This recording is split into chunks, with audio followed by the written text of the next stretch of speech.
welcome to the Let's Think About It podcast, where we embark on a journey of thoughtfulness and personal growth. I'm your host, Coach Mo, and I'm here to guide you through thought-provoking discussions that will inspire you to unlock your full potential. In each episode, we'll explore a wide range of topics from self-discovery and mindfulness to goal setting and achieving success. Together, we'll challenge conventional thinking and dive deep into the realms of possibility. Whether you're looking to find clarity in your personal or professional life or seeking strategies to overcome obstacles, this podcast is your go-to source for insightful conversations and practical advice. So find a comfortable spot, chill, and let's embark on this journey of self-improvement together. Remember, the power of transformation lies within you, and together we'll uncover the tools and insights you need to make it happen. So let's dive in.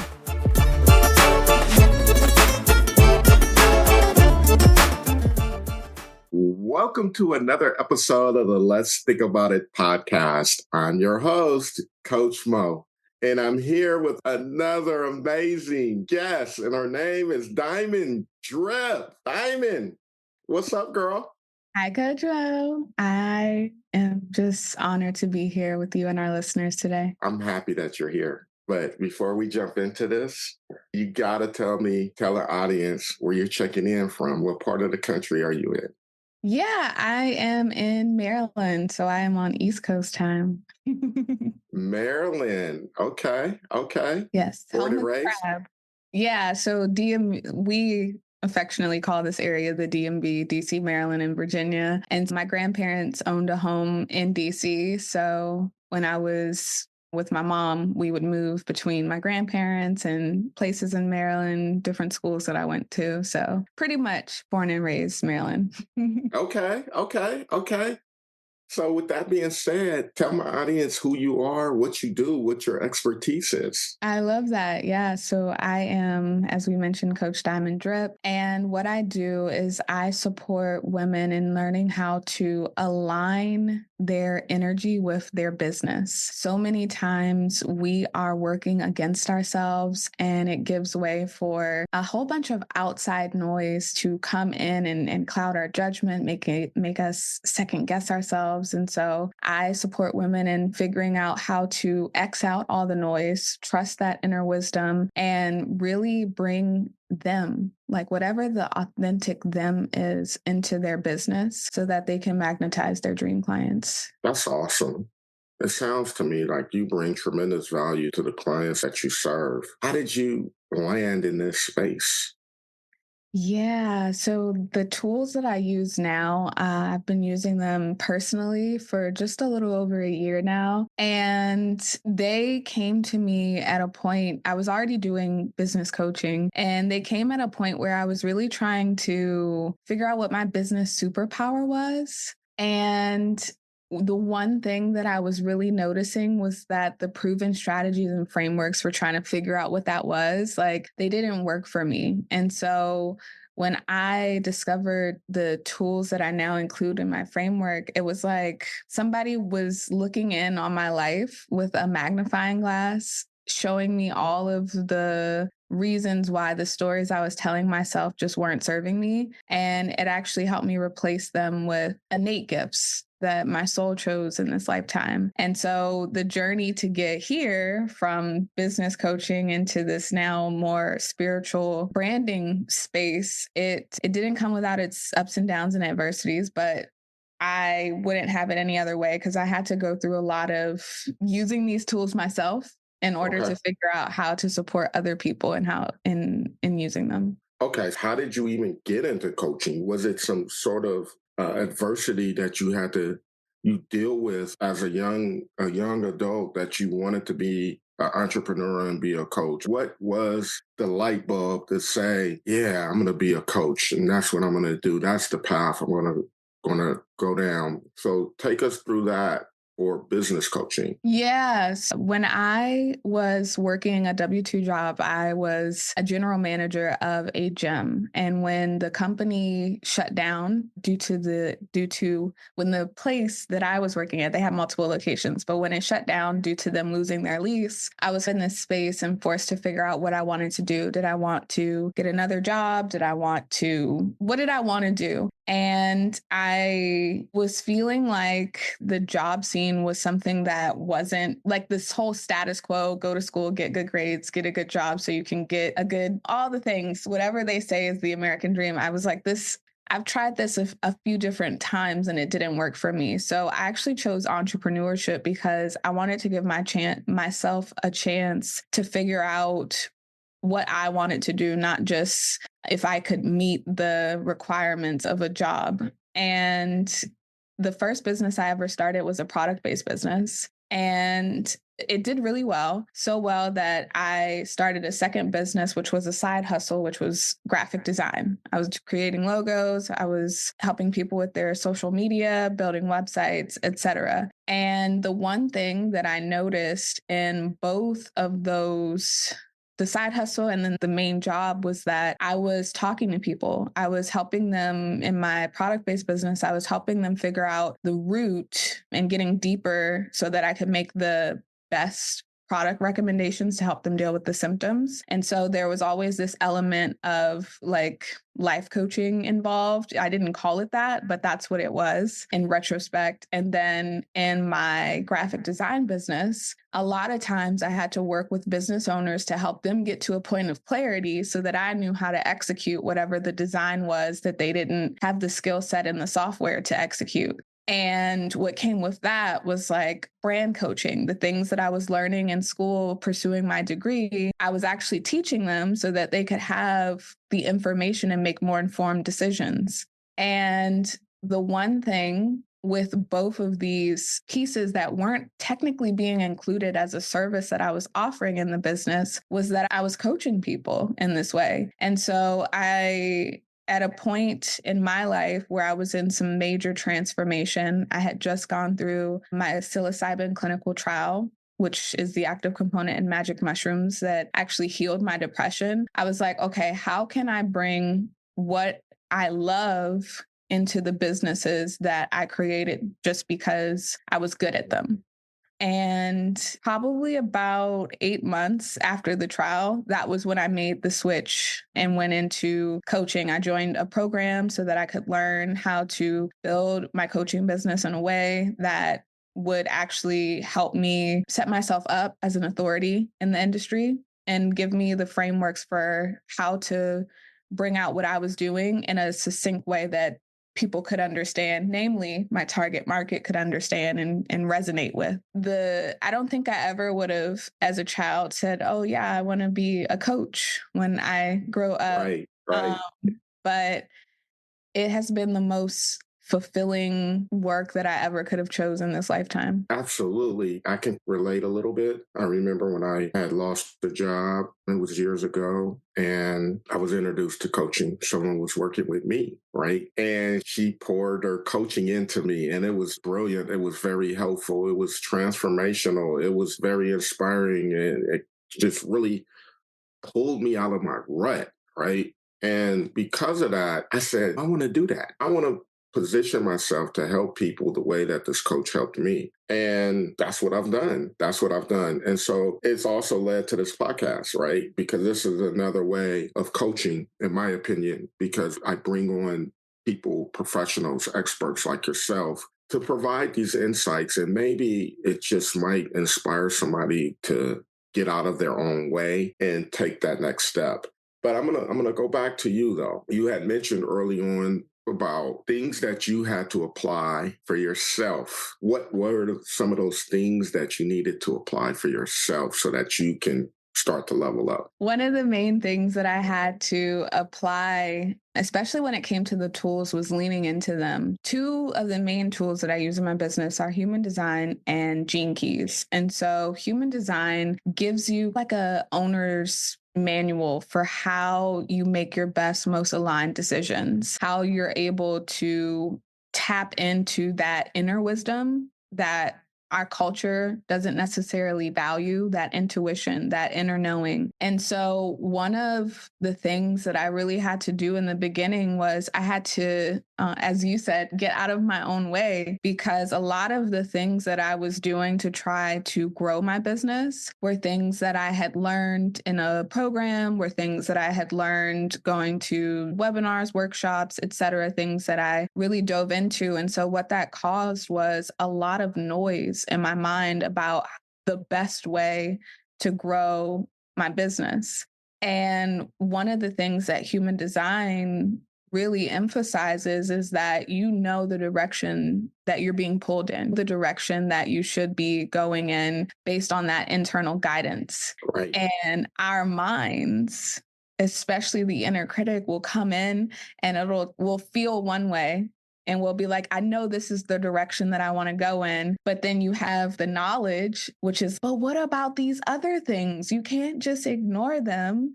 And so then Right. you go against your intuition and you're like, okay, I got to do these things somehow. So one of the main things that I had to do was figure out how to quiet the noise. And it looks different for everyone. There are 7 different authorities in human design and 5 different energy types. And so what might work for an emotional generator like myself may not work for a splenic projector or what have you, as an example. So one of the things that I really had to do was I had to start figuring out how to identify that voice, because for so long I had ignored it and it got mumbled in with all the noise. And then I had to build trust. I had to show the voice, the inner wisdom, me, spirit, whatever you want to call it, Yep. had to show me that not only was I willing to find and hear you, but actually listen.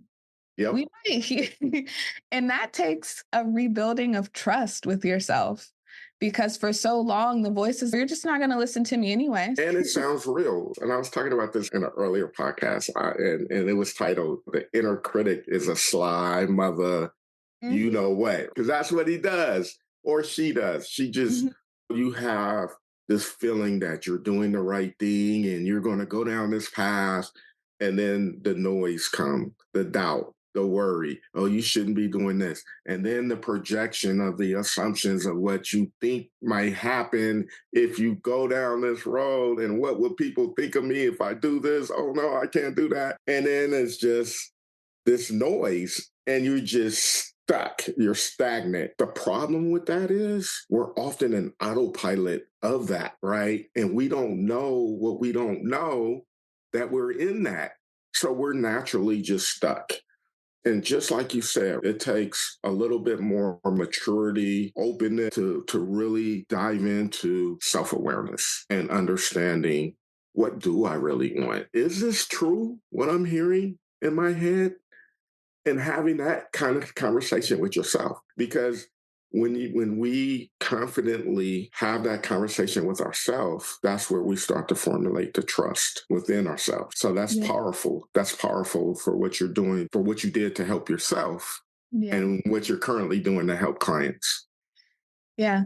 That awareness piece, it is so easy to slip back into comfort, and having the awareness and being able to catch yourself. Like even in the beginning, I had to give myself a lot of grace because I had spent 28 years forming these beliefs, forming these old stories, forming these things that I defaulted to. So yeah, trying to figure out and listen to my voice, whatever that was at the time when I was searching, like that's going to feel uncomfortable. That's going to be something that is like easy to go back to. So yeah, those are really the main things, which if you had to boil it down, it was getting to this place of self-awareness. That was the first step. So what's one of the first things that you do with a client to help them regain that self-awareness for themselves or that trust within themselves? What is that specific tool that you go to help them? Yeah, so I really have started to operate off of a framework now, which interestingly enough is called trust. So the very first thing that we do is we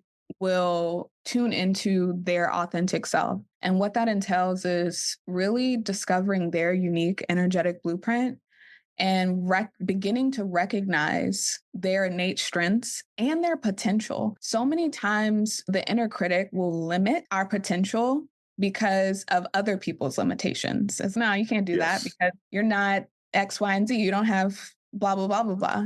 And so really beginning to recognize the strengths and the potential that comes with those strengths, that comes with those channels, and starting to embrace their true nature beyond these conditioned beliefs, beyond this outside noise, beyond the programmed inner critic. From there, we work together to reconnect them with their inner wisdom. So, learning to trust their intuition, learning to trust that inner guidance, developing a deeper understanding of how they make really aligned decisions and what that feels like in the body. And so that entails a lot of cultivation of self-awareness, like we were just talking about, and emotional intelligence. From there, we work to unveil their purpose. So many of us humans, we know that we came here to do something. Some of us know what it is out the gate and we go. Some of us are like, I think I know, but I don't really know. Leaning into that unique energetic blueprint to give us some clarity around the passions, around what truly matters to us. And that obviously comes from that inner wisdom. From there, we really start to align their actions with their energy. So, understanding their natural rhythms and energy flows, especially for like I said, I love my ideal client is a woman because we have our own set of stuff that we have to work with when it comes to aligning our energy. Every single phase of our cycle, and there's 4 of them, has its own personality, it has its own food needs, it has its own productivity thing. Yeah. Yeah.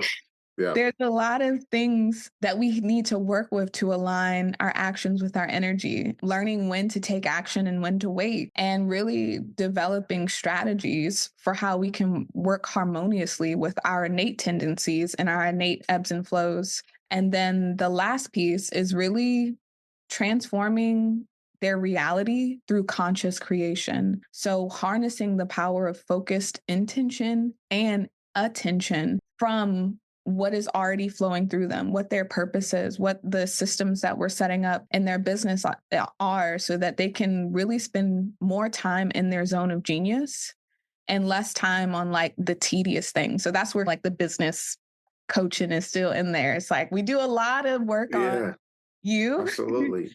Getting you here. And then we move into, okay, how do we make technology work for me so that I can spend more time getting to know myself, making sure I'm staying in touch with my voice and really showing up in my genius. I want to go deeper with you on this. Okay. Take us through a time when you realized that this really works. What was that experience like when you really self-discovered that this process really works? Yeah, perfect example. And this example comes from, it was a learning example for sure, because I was still building that trust with myself. So I had an opportunity to speak at an event, and the person, I knew them prior. And so I was like, oh yeah, of course. I'm driving right now. I was traveling to a different state. And I was like, as soon as I get settled in, I'm going to lock in my spot. All in this same time, the same week, I had applied for a speaking opportunity that was with my exact ideal audience. They were talking about things that really aligned, and I submitted a reel, submitted an application, and I was just in this limbo of waiting. I was tired, so I leaned into the voices that said, oh, you should lock in this speaking opportunity because you said you would. Right? You said your word said you're going to do this. I didn't even check my email. I didn't even see if I got into the other event. I was just operating on, you said you were going to, and you're going to be flaky if you don't. And then accountability, right? Accountability, Judgment and all the things, all the inner critic stuff. And so I was like, okay, I'm just going to lock it in.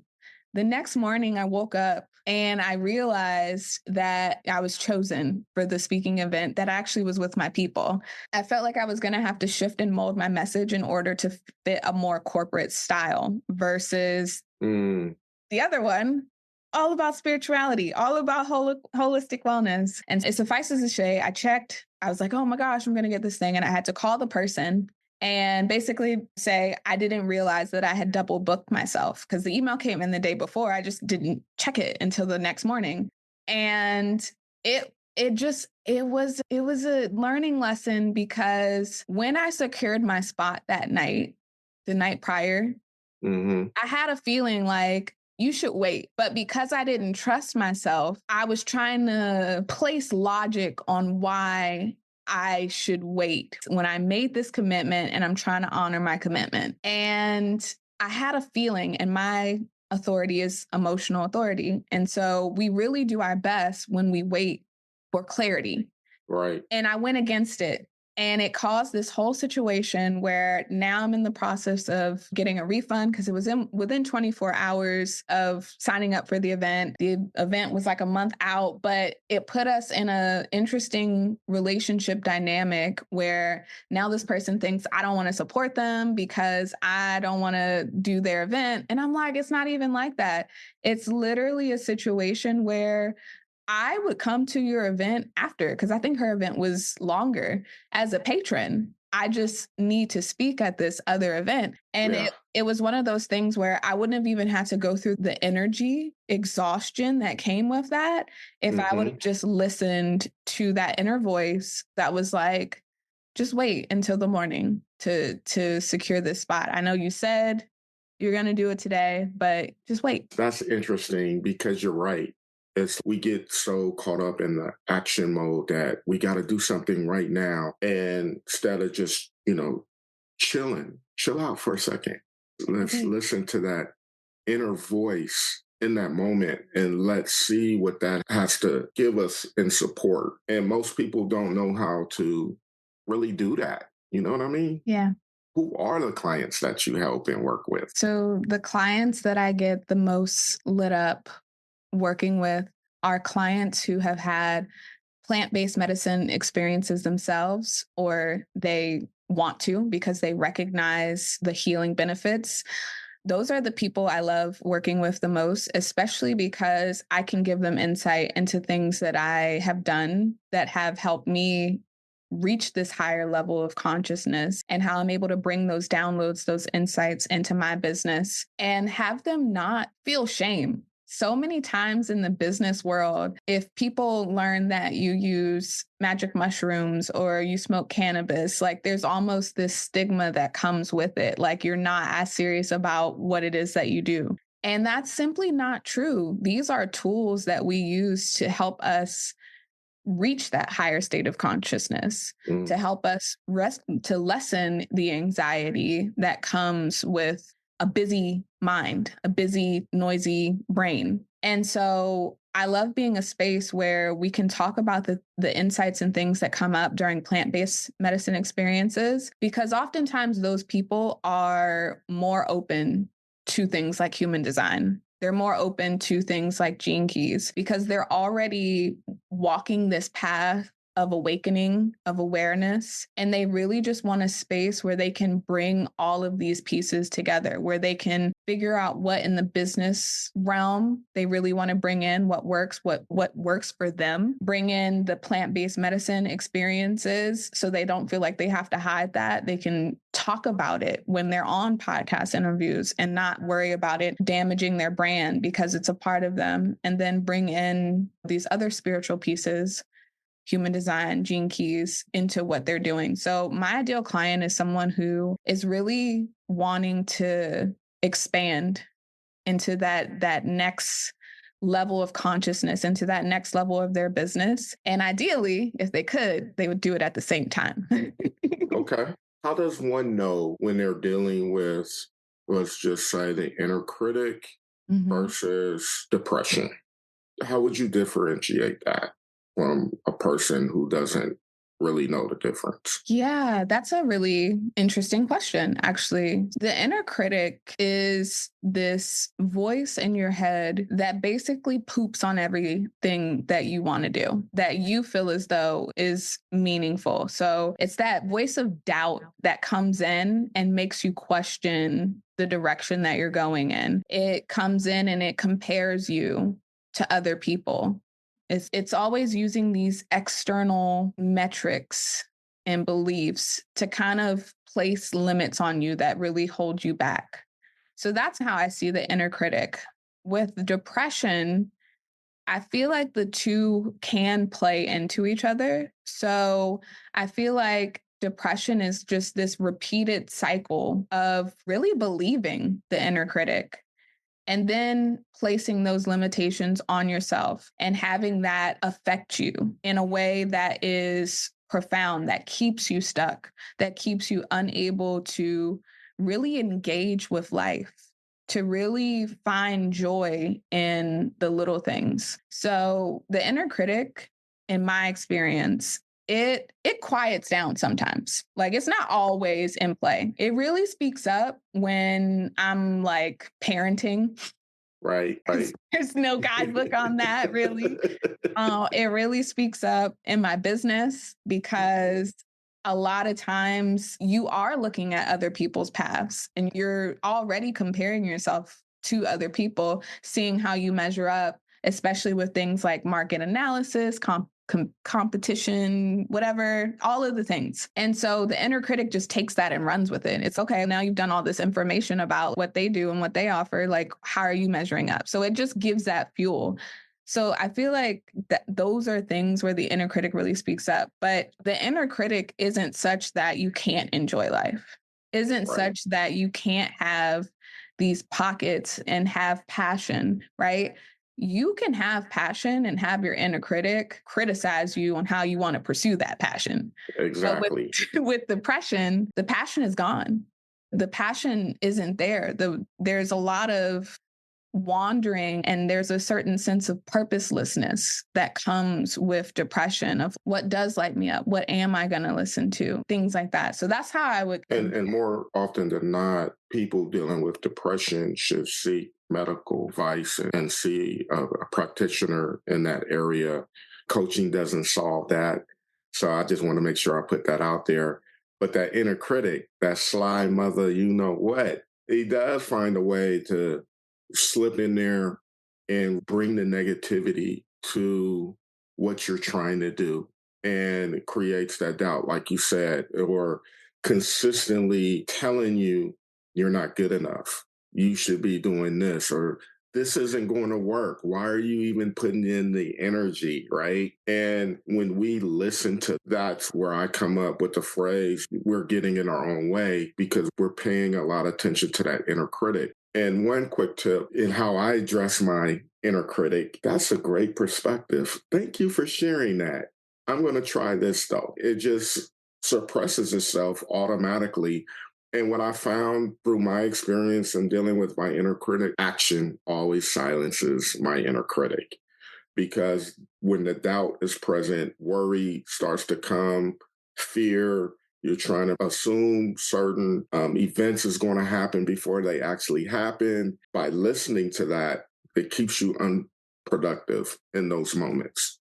And when I put action to it, it moves me forward and it suppresses the inner critic in that moment. But guess what? The inner critic finds another way to resurface in a different area. And it's just this ongoing pattern until we learn to be more intentional, have better self awareness, and having a strategy and a plan of how you address your own inner critic. And when you understand that about yourself, you become a very powerful individual. So that's my spin on it too. I love that. I love that, like, acknowledgement of the inner critic saying, I'm going to go a different way. It reminds me of the tip that I was given of like when the inner critic presents you with something, asking it, how is that helpful? And then that's where the awareness piece comes in, because if your inner critic can only give you reasons that stem from fear, scarcity, this kind of lack mindset, like there isn't enough out there, then you know not to listen, because you know that those things are not on a higher vibration of where you're trying to be. They're not on that next level of where you're trying to be. Again, Absolutely. Bringing in your point of being like, okay, thanks for that. I'm going to go ahead and do this.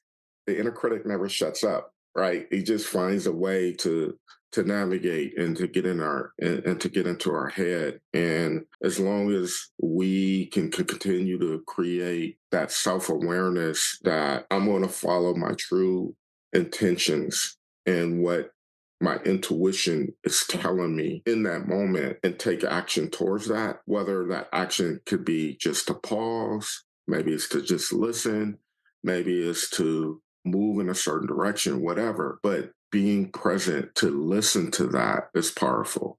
You've dropped a lot of powerful insights today. How can my audience find you? I appreciate you. They can connect with me on my website, diamonddripconsulting.com. As a matter of fact, I really do recommend that they pull their free energetic blueprint so they can start understanding how they make their best, most aligned decisions. Tell me a little bit more about that energetic blueprint. Yeah, that's what I call a human design body graph chart. So it tells them their energy type. It tells them how the universe brings them opportunities. It gives them insight into how to identify that inner voice that they should be listening to. Is it displaying? Is it waiting out the emotions? Is it speaking your truth into your environment so you can hear it reflected back to you, etc.?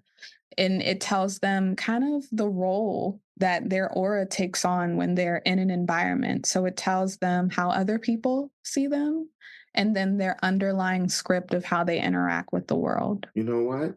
I'm going to have to tap into that. I love just learning as much as I can about myself. And I think that's awesome. And that's on your website. Yes, it is. Repeat it one more time. What's your website? diamonddripconsulting.com. There it is, everyone. diamonddripconsulting.com. I appreciate you. Any final thoughts, words of wisdom that you would like to lead the audience today? Yeah, just one. The limit does not exist, but fear and self-doubt will make you believe that it does. Stop letting your beliefs hold you back. I love that. Thank you, Diamond. Thank you. I appreciate you. Thank you for joining me in this episode of Let's Think About It. Your time and attention are greatly appreciated. If you found value in today's discussion, I encourage you to subscribe on your favorite podcast platform. Remember, the journey of self-improvement is ongoing, and I'm here to support you every step of the way. Connect with me on social media for updates and insights. You can find me on Instagram and Facebook at Coach Mo Coaching, or LinkedIn at Maurice Mabry. Or visit my website at mauricemabry.com for exclusive content. Until next time, keep reflecting, keep growing, and most importantly, keep believing in yourself. Remember, the most effective way to do it is to do it. Together, we're making incredible strides toward a better and more empowered you. So thank you, and I'll see you in our next episode.